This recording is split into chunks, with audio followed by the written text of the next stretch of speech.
Hey, what's up, you guys? It is me, V-Name Moreno. Welcome into the pre-show before the free show. Sitting across from me is our lovely Greg Tepper. And wrong camera. Well, it's because this camera looks this. Look at this camera. Bang. But then there's that one. Hello, everybody. Welcome into the pre-show before the free show. I am Greg. That is V&A, getting you kicked off on another week here on this little marble, blue marble, floating through nothingness. Do you hear that wind? Yes. So I heard that. So yesterday I was grilling on the grill. What? On the barbecue, and I have a propane grill. Hank Hill sold it to me, and the wind was so violent that it actually blew out the propane burners a couple of times. Oh my gosh. Like when I opened the grill, it would just so I had to relight them a couple of times. It was pretty wild. The other thing that happened was that my wife asked me to. She was like, "Hey, will you do me a favor? This is Sunday afternoon. Will you blow off the back patio?" Okay. And so I go out there and I've got the battery operated leaf blower, right? Yeah.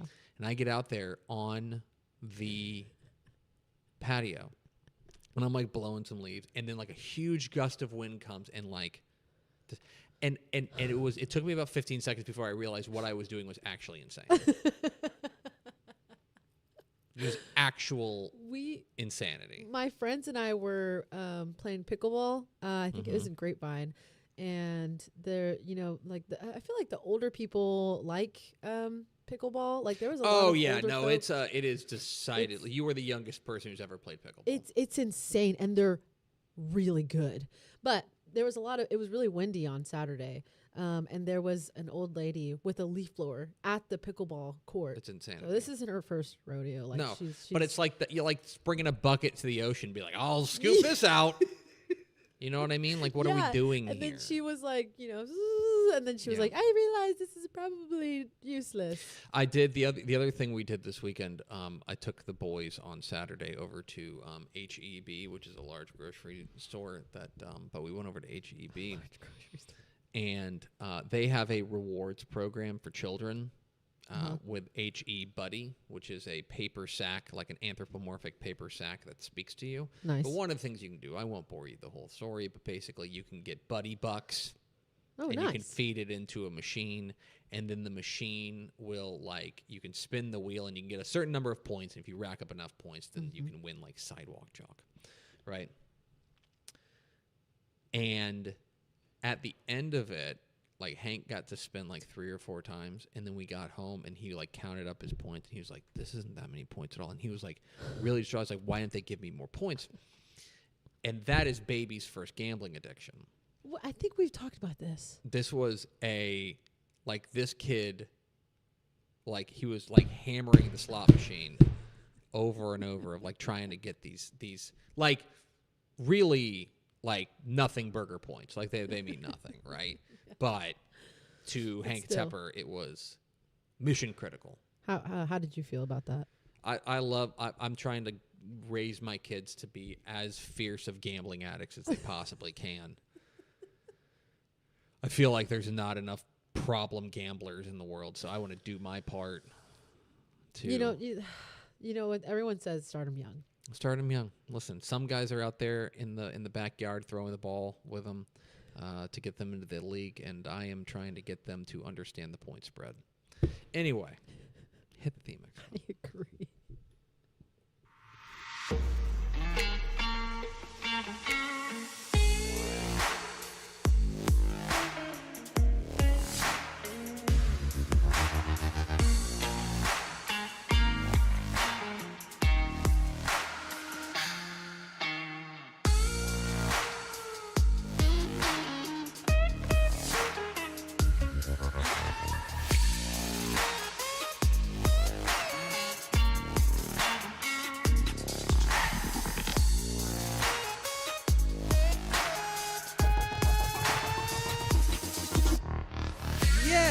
Yes, y'all.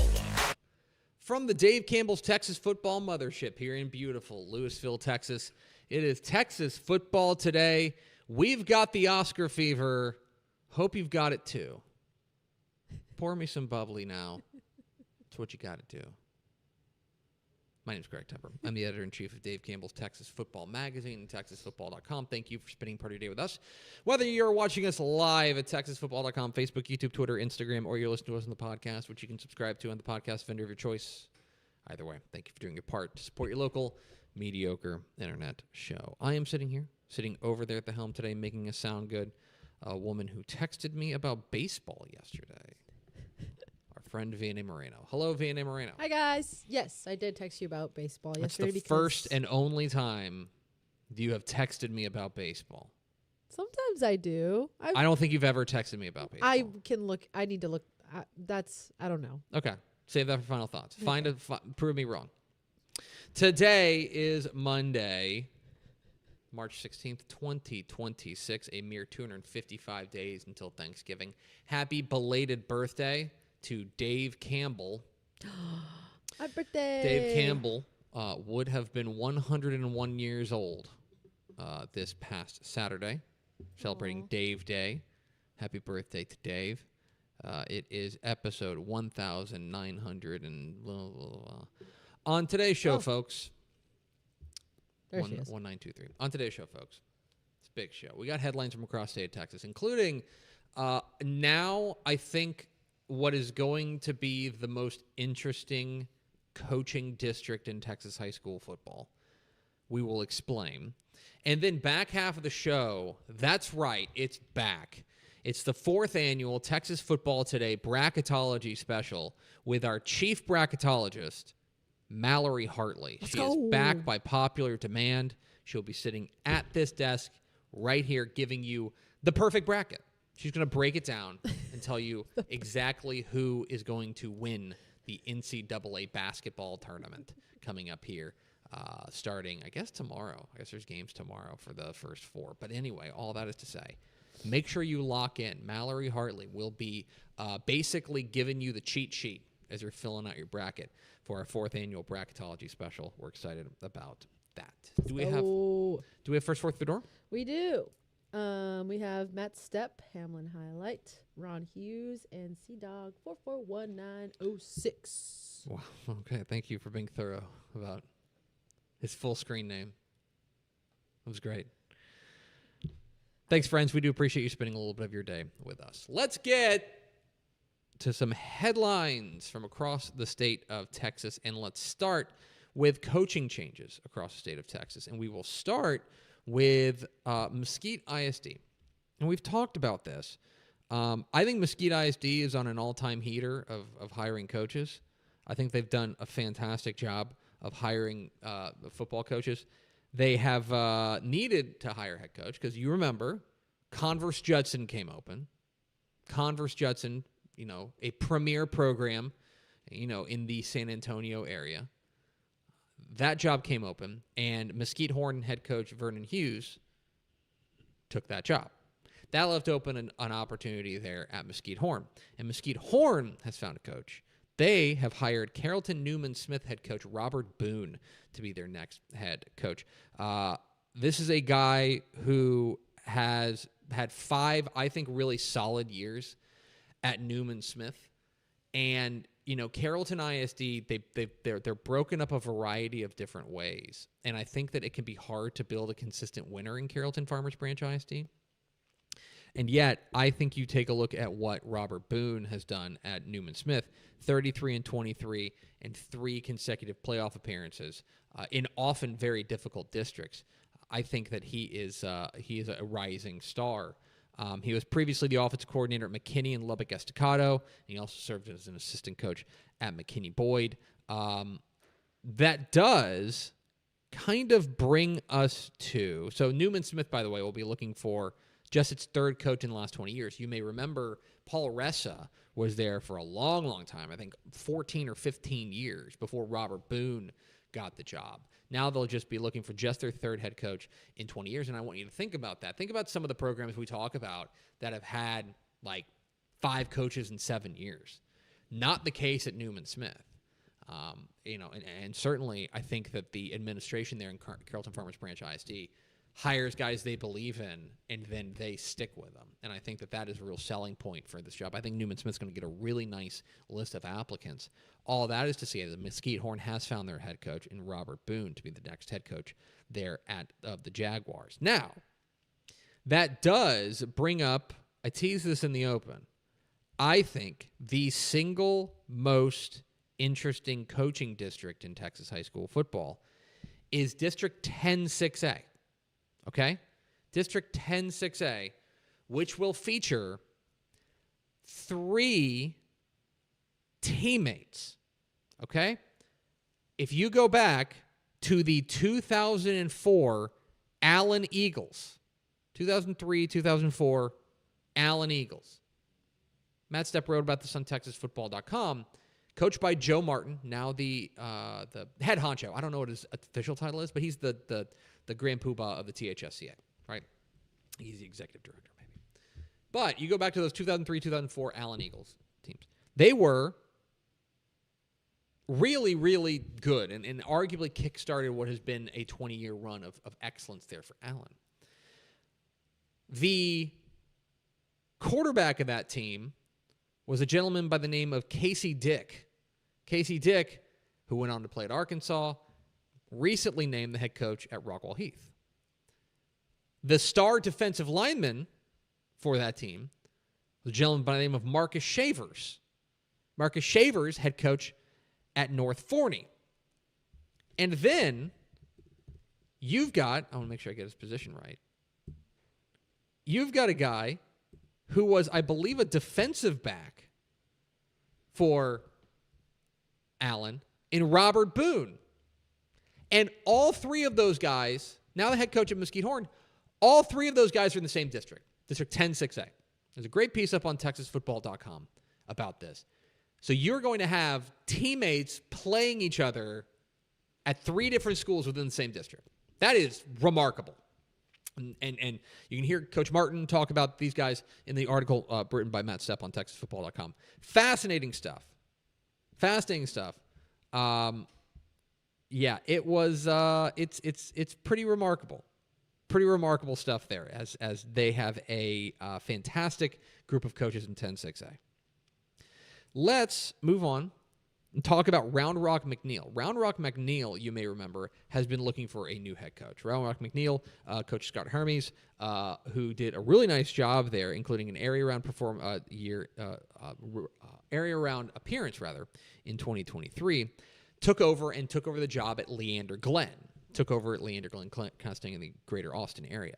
That left open a job there at Round Rock McNeil, and the Mavericks have found their new head coach. They have turned to Arlington Bowie's assistant coach, Jonathan Cruz. Jonathan Cruz moving from the DFW Metroplex down to Round Rock McNeil to take over a program that has kind of steadily risen. There was a time in which McNeil was one of the more challenging jobs in Round Rock ISD. Now I think it's kind of, and things in large and in no short reason, due to the efforts of Scott Hermes, has become one of the better jobs there in Round Rock ISD. The new head coach there is going to be Jonathan Cruz, the now former assistant coach. He was the offensive line coach there for Arlington Bowie. So Round Rock McNeil has found their next head coach. Let's roll on, and let's talk a little bit about Rice. No, not the Owls. And no, not Rice Consolidated, right? Let's talk a little bit about the Rice Bulldogs. Rice Bulldogs have been looking for a new head coach ever since Royce Schlechter moved on after back-to-back playoff seasons. He really did. I do want to say that I think Royce Schlechter did a really, really nice job there. He took over a Rice program there in 3A Division II that had won just 2 games in the previous 2 seasons combined.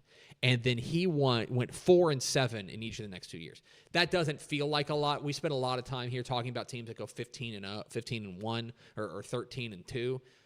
4-7 may feel like it pales in comparison, but when you compare from where he started to where he went, I think Royce Schlechter did a really nice job. All that is to say, he moved on from Rice, and they have been looking for a new head coach. They have found their new head coach. It is Jake Pearson. Jake Pearson is the now former offensive coordinator for Red Oak. Red Oak, of course, is a program in the DFW Metroplex that has been known for high-flying offenses, right? Has been known for high-flying offenses. There's no shortage of points whenever the Red Oak Hawks are involved. And so now I would imagine that Jake Pearson taking over there at Red Oak, this will provide some firepower. Go back to what they were able to do last year. This is a team that I think in a lot of ways, you take a look at their record last year at 5-5, they felt like they were closer than a lot of those other games. For example, they scored 41 points against Arlington Seguin and lost, right? They scored 35 points against Highland Park and lost a game. I think they were better than their record indicated. And so I think hiring Jake Pearson, the former now offensive coordinator there from Red Oak, to take over there at Rice, I'm really excited to see if he can continue the momentum of what has been a really promising trajectory there for the Bulldogs. Then, this might have flown under the radar a little bit, but let's talk about Lovelady. Will Kiroff, who has been the head coach there for 7 seasons and went really, really well, 65-21 record, including 9-3 last year. He left to go take over for his dad. His dad, Mark Kiroff, was most recently the kind of once-in-future head coach of Fall City. He decided to retire. And then, so now they're going to keep it in the family. Will Kiroff is going to move over and take over at Fall City. They have promoted their defensive coordinator, Jim Bird, to be their next head coach. I think this makes a lot of sense. I'm always of the opinion that if you don't need a change, don't make a change. And whenever you can have this kind of continuity, to have a guy who knows this program inside and out, I think that is a really, really beneficial thing. So Jim Bird, the new head football coach, moving over to the big chair there at Lovelady. We don't talk a ton about recruiting here, but this is a pretty big headline from across the state of Texas this past week, and that is that the number 1 defensive end in Texas, according to Greg Powers, has come off the board. Zane Rowe, the outstanding defensive end in the class of 2027 out of Denton Geyer, has committed to Oregon. The Ducks get the commitment from Zane Rowe over places like Oklahoma, North Carolina, and Washington. We rate him as the number 1 defensive end in the state of Texas. We've got some great quotes there on TexasFootball.com. Greg Powers caught up with him quickly after his commitment, so make sure you go check that out. TexasFootball.com. You can read all about Zane Rowe committing to Oregon. Finally, I do want to make sure we mention this. This past weekend was the end of basketball season here in the state of Texas, as the boys' basketball tournament was going on down in San Antonio. Got to watch the state championship games down there, and there was a common theme there in Texas, in the state basketball, at least for the boys, and that is, boy, DFW sure cleaned up. They went 7 for 7 in boys basketball at the boys state tournament, and really absolutely cleaned up. You had North Crowley beating San Antonio Brennan. You had Little Elm being Austin Westlake. You had Mansfield Summit being Beaumont United. Frisco Heritage winning the first boys basketball title in Frisco ISD history. It was a clean sweep there.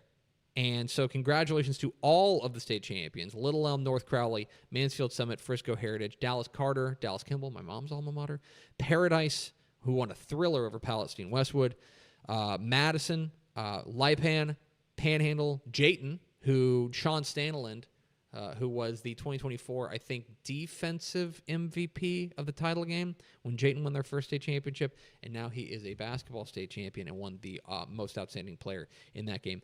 And then Turkey Valley, the Patriots, brought home 1A Division I. So congratulations to all the basketball state champions. Those are some headlines from across the state of Texas. The Spotlight, the girls' basketball Spotlight show is... Oh, wrong camera.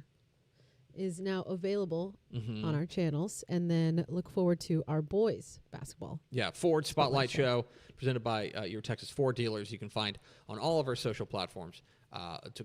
with the girls basketball up now, and we will have our boys basketball recap coming up here very, very shortly. So make sure you stay tuned for that.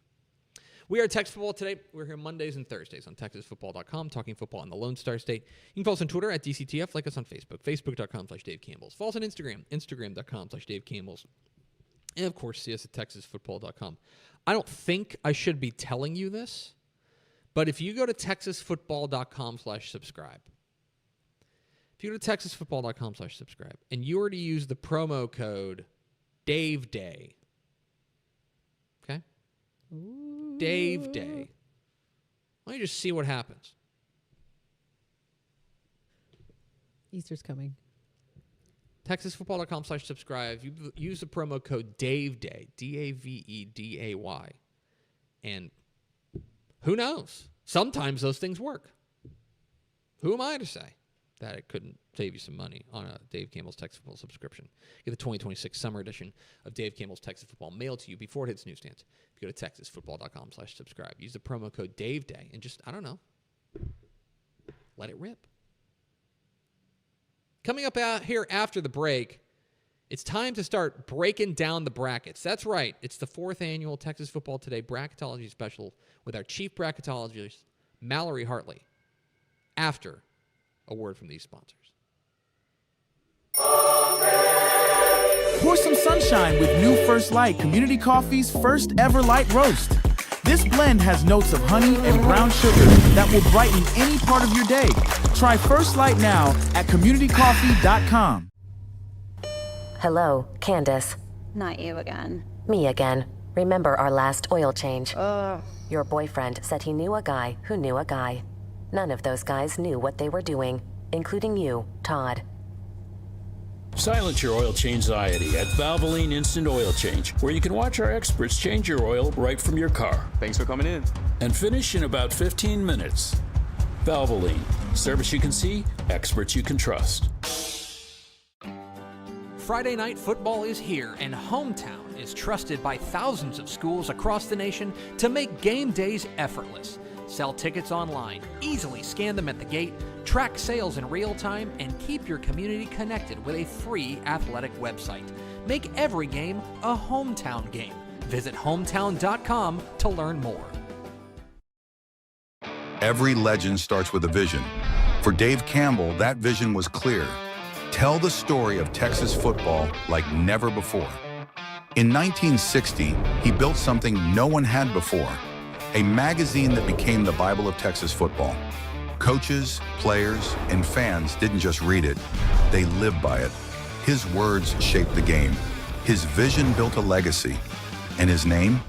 It will always be written in the story of Texas football. Dave Campbell's Texas Football, where legends begin. Back here at Texas Football Today, I'm Greg, that's VNA. It is a very special time of year. I would say that the weather's warming up, but that is a lie. It's actually super cold outside today, which sucks. All that is to say that it is March. It's March, and that means March Madness. And there's nobody that we trust more than our chief bracketologist, Mallory Hartley. That's right, it's time for the 4th annual Texas Football Today Bracketology Special.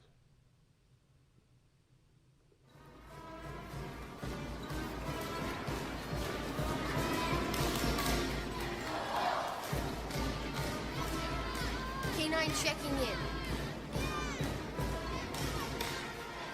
What the heck's going on here? I'll handle this, Josh. The Timberwolves want to substitute a dog. What are they, nuts? Dog's a registered member of the team. He practices with the team, he travels with the team. You check in your rule book. Bet you won't find anything in there that says a dog can't play. He's right. Ain't no rule said the dog can't play basketball. This is a joke. Dogs don't play basketball. What's the matter, gentlemen? Afraid your team might get beat by a dog? Put him in! Basketball, gimme the ball because I'm gonna dunk it! Basketball, gimme the ball because I'm gonna dunk it! Yeah! Basketball, gimme the ball because I'm gonna Bracketology. The 4th annual Bracketology Special presented by Texas Football Today. with our chief bracketologist, Mallory Hartley. Hello, Mallory.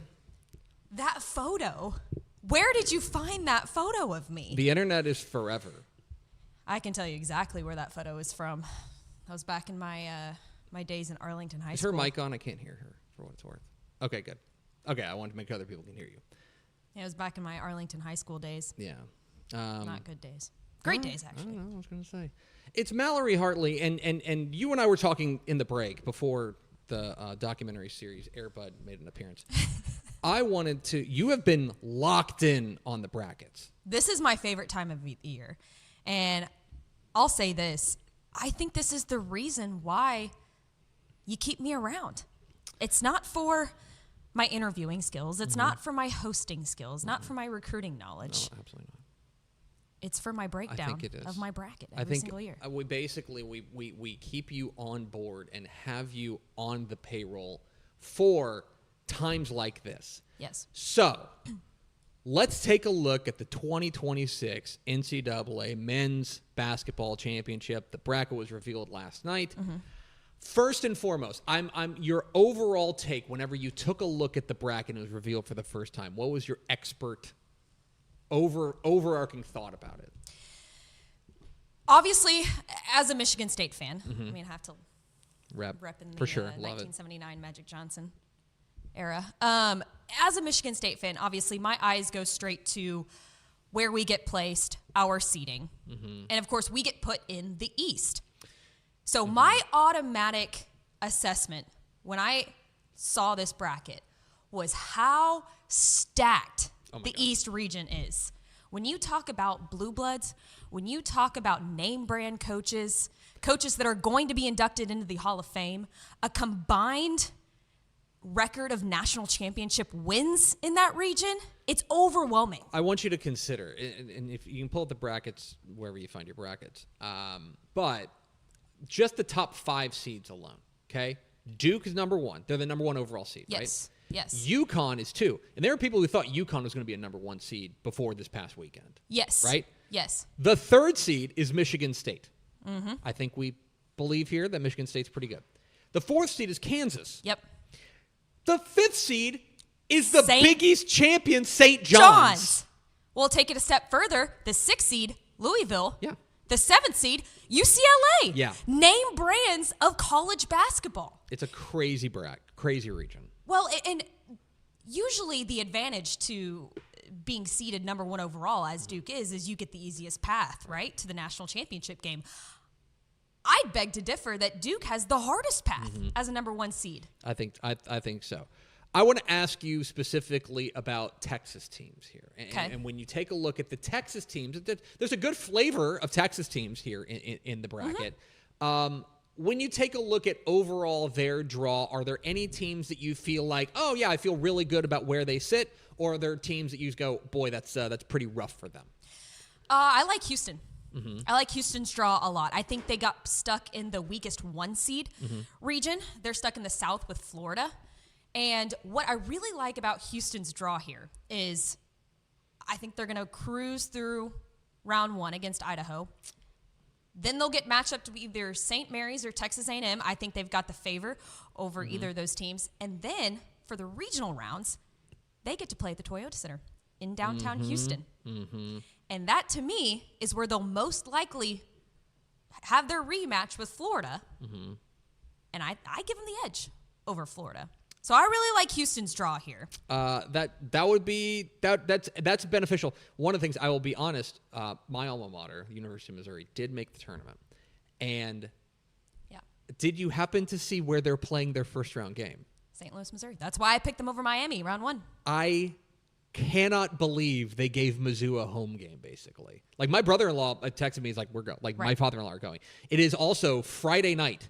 And let me tell you something about Mizzou fans. They are going to be plenty liquored up by 9:15 p.m. at the whatever they're calling it now, where the Blues play. Yeah. Well, and here's the thing, too, just going back to Missouri, is that this is a team that hasn't been good in a very long time. And just a couple years ago, I mean, they went winless in the SEC. And now they're a 10 seed in the NCAA tournament, and essentially a home game for them That's why I picked them. Dennis Gates over Miami Dennis round Gates 1. doing work there. I think Mizzou. I'm not somebody. I think people who've watched the show know I'm not somebody who like beats my chest about my alma mater. But I'm like, oh boy, Mizzou. Yeah. Actually, that's right. Okay. I was gonna give you another Texas team. Okay. I think it's worth talking about Texas Tech. They had Grant McCasland on the Bracketology show yesterday, Oh, yeah. and that was really fun to watch. I'm a big Grant McCasland fan, obviously with the North Texas connection there. I like Texas Tech. I don't have them going very far simply because their star JT Toppin is out. He was Texas Tech, and without having him, I think it's going to be really hard for them to make it deep into this tournament. I think you're probably right. Okay, I want to give me a couple of bracket busters. Give me a couple of teams that you like that you think could be is even in just the first round that you think are upset minded. That some of the upsets that you've got so far in your perfect bracket. Oh, my perfect bracket. Yeah. Let's see here. I've got Texas A&M over St. Mary's. Okay. All right. I think there's a lot of people that are high on St. Mary's. They're kind of that team that does have a good NCAA pedigree, tournament pedigree. But I like Texas A&M's chances. I think they're battle-tested with playing in one of the toughest conferences in the NCAA. And I brought up this point to Powers, and he made me look at it in a different way. Texas A&M ranks second in the nation for overall bench points, which you could say, oh, they're deep. Or you could also look at it as maybe their starting rotation isn't as great, so they've got to one of the two. Rotate in. I'm taking it as, oh, they could be pretty deep. They've got guys off the bench that can obviously contribute in a big way. So that's why I picked Texas A&M over St. Mary's in round 1. Buying in on Buckyball. Give me one more. Give me one more upset. One more bracket buster. I picked. Sorry, Powers. In that same bracket in the South, I picked VCU over North Carolina. Okay. You picked VCU over North Carolina. North Carolina, kind of up and down this year. They're obviously without their best player on their team. They've been hot and cold all year. Powers will tell you that. I think VCU is playing really good basketball right now. Okay, now I'm going to put you on the spot. There's 32 first-round games. Not counting Michigan State. I know you're going to be locked in. Okay. Is there one game in the first round that you are like, I'm locked in. Like, I'm jacked up about watching this game? Oh, there's so many. You can give me two if you want. Okay. This one's going to sound weird. Okay. Nebraska and Troy. Troy, they just won the Sun Belt. They're playing probably some of their best basketball that they've played all season right now. Former UT Arlington coach Scott Cross is leading Troy. Yes. How did UT Arlington let him get away? I know. So they're the 13 seed, and they're taking on a Nebraska team. And it might be, to the naked eye, it's a 4-13, right? Maybe it's not so interesting. Nebraska's coming in with a chip on their shoulder. This is a team that has gone 0-7 in NCAA tournament games. So they have yet to win their very first NCAA tournament team. And they're going up against a Troy team that's cooking right now. I picked Nebraska, but I could see an upset here. Correct me if I'm wrong. I want to be very clear. I read this on the bottom line while I was running on the treadmill this morning. So this is a non-binding statement. Okay. I'm fairly certain that Nebraska started 20-0, and then they went like 6-6 the rest of the way. They did. Okay. They're a great team. They did. They started really heavy, but okay. They ended up dropping a couple. All right. Now we've got two more things to do. First of all, I want to get your picks for each region and your national champion in the NCAA bracket. So let's do that, and then we need to talk about the team we're gonna lock arms on. Okay, so you want my Final Four and then my national champion. That's what I want. Okay. Out of the East region, I have Duke. Oh my gosh, some Spartan you are. I have Michigan State in the Elite Eight losing to Duke. Okay. But the last time we did play Duke in the Elite Eight, we won. But I ended up picking Duke. Obviously, Duke is injury prone.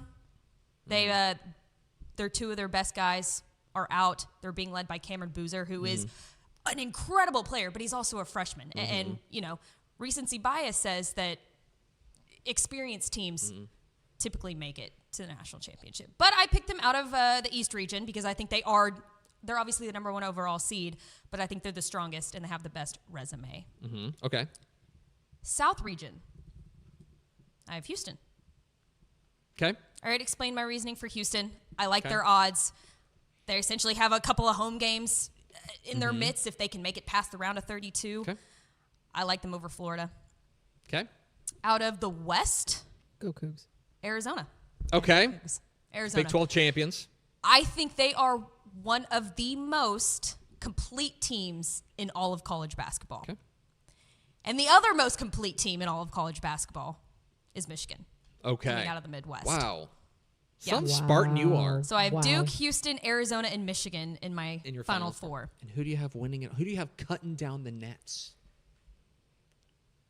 Don't say it. I have the Michigan Wolverines. What's wrong with you? Oh my God. I do. What's wrong with you? Okay, I got a couple of facts for you, statistics. Because I went deep into like the Ken Palm rankings and stuff. Yeah. So this says, the Ken Palm database dates back to 2002, and 22 of the last 23 national champions have ranked inside the top 25 in both offensive and defensive efficiency. Michigan ranks number 5 in offensive efficiency and number 1 in defense efficiency. The top 4 teams remain in the elite group that meets the average Ken Palm numbers on both offense and defense of the past 5 national champions. To qualify in this group, each team must hold a Ken Palm offensive rating of 124.1 or higher and a defensive rating of a 91.3 or lower. Right. In Michigan's case, the adjusted offensive rating is 126.6, defensive rating 89. Okay. To take it a step further, I think this is the most consistently best team in the regular season. They've got 2 losses on the year, 1 to Wisconsin, which I think is a sleeper. I think Wisconsin could potentially be a sleeper, and 2 to Purdue in the Big Ten title game.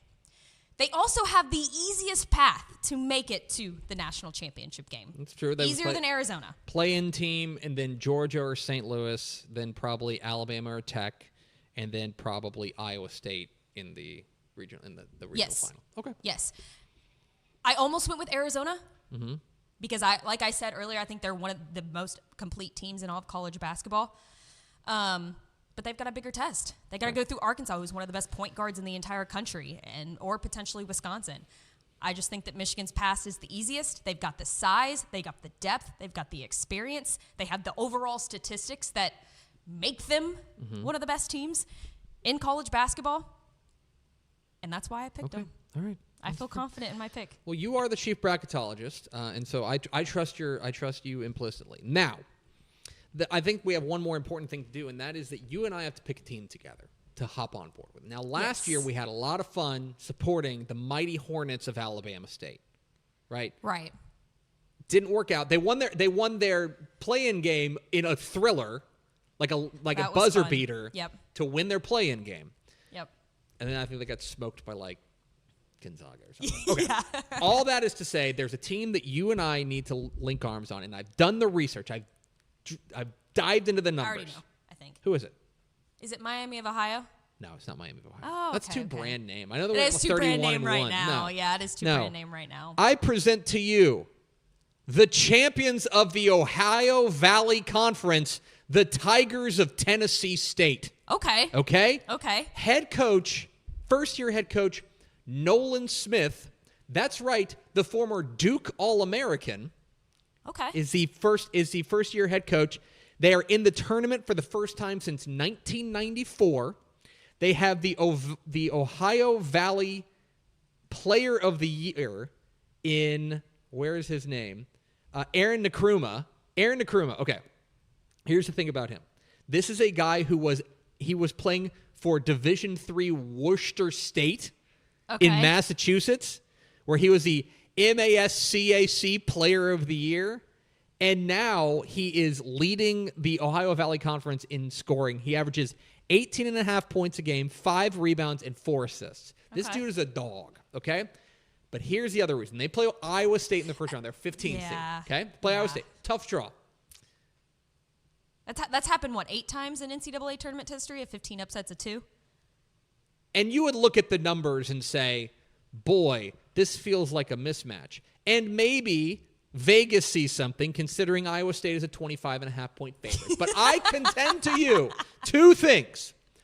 1, the game is at 1:40 p.m. on Friday, so we could watch it together. Right. That's nice. Okay. Yeah. 2, they are the 36th highest tempo team in college basketball. So they're fun. They run. They get out and run. So the average team averages about, I think it's like 64 possessions per game. This team averages 72. Okay? Dang. They get out and they run. Okay. So that is my pick to click. Tennessee State. I want to link arms on the Tigers of Tennessee State. I think they're going to be fun. And rooting for Iowa State in the first round. To be fair, I think Iowa State is the weakest 2 seed. So maybe it's happening, written in the folks. cards for Tennessee The mighty State. What's Tigers their- of Tennessee Tigers, State. The Tigers, yeah. The champions of the Ohio Valley Conference. That's what we're going with. Well, hey, and Are you good with that? if they get past the round of 32, Then they're basically going to win the championship. they could play their rival Tennessee. And then In the Sweet and 16. at that point, it's basically over for Tennessee. I mean, why even show up to the gym? Yeah, no. that We'll point. see who the real Tennessee is. She's Mallory Hartley. She's our chief bracketologist and the newest member of the Tennessee State Hive. Here. Let's go. So we're gonna Amazing. be rooting for the Tigers on Friday afternoon. Thanks for your breakdown. Oh, yeah, absolutely. I'll be here next year. We'll keep you. We decided to keep you employed for one more year. Let's go to V&A Moreno for America's second favorite segment's final thoughts. Hi, Mal. It was great to have you. Great to have you on. Oh, yeah, thanks for having me I on. missed you. Missed you so much. I missed you guys too. Going back to our pre-show, did you see the Slack message? Did you see the picture I sent you of the last time I messaged you about baseball? Mr. Greg Tepper? No. Did you message me about baseball? It was about I think it was about the World Series, and I was talking about the organist. Yeah, you did. Yeah. So to be clear, you have not texted me since before the Rangers won the World Series in 2023. No, that wasn't 2023. The Rangers won the World Series in 2023. I know they did, but I'm saying, that my text wasn't from last year. It was last year's World Series. Oh, okay. Yeah, about the. I was So talking it's about the been organist. it's been A like couple months. It's been like 8 months since you texted me about Exactly. baseball. Exactly. So Got I it. do text you about baseball. Okay. Well, I look forward to more texts about baseball. Ugh, I wouldn't. Mal, you fired up about the tournament?